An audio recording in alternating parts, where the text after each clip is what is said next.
sa bigas dahil may anak itong may pagmamay-ari ng bigasan sa bayan. Kahit 65 years old na ang matanda, malakas pa ang pangangatawan nito. Kahit siya, inakala niya rin nasa 40 hanggang 50 lang ang edad nito. Hindi kasi ito gaya ng ibang matanda na parang ang dami-dami ng sakit. Si Mang Gardo, malusog ang pangangatawan. Hindi naman sila close na matanda. Paminsan-minsan lang silang nag-uusap noon kapag nagkakasalubong sa daan. My God! Halata naman, no? Base sa peslak mo, malungkot ka. Kaya lang naman sad ang person dahil walang pepay. Hindi naman pera ang dahilan kung bakit ako malungkot. At kung ano man yon, hindi mo na yung kailangan pang malaman. Tutulungan kita magkatrabaho. Teka, sino ka ba?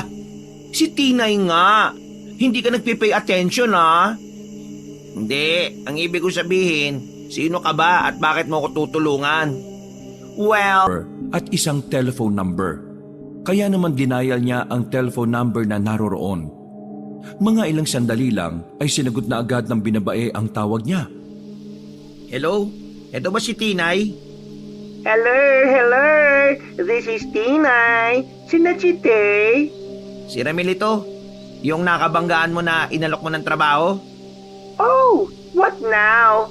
Gogora ka na ba? Makita tayo mamayang gabi. Kailangan ko na ng trabaho eh. Okay. Where naman? Sa tapat ng simbahan. Bongga! Saksi ang mga banal sa pagkikita ng mga hangal. O sige na, pababa ko na to. Nakitawag lang ako eh. Magsasalita pa sana si Tinay pero tinigis ang espada na kinakalawang na ang hawakan. Binalot nito ang espadang yon ng tela na kulay puti. Hindi ba muna tayo kakain? Kumuha ka na lang ng pagkain sa loob. Sa gubat na tayo kumain. Wala na silang sinayang na pagkakataon. Dahil sa lumalalang sitwasyon, mas kinakailangan na ni Ramil na matuto. Pumunta sila sa kagubatan, kung saan nagsasanay si Mang Gardo nung siya pa ang tagapagligtas noon. Doon din ito dinala ang binata.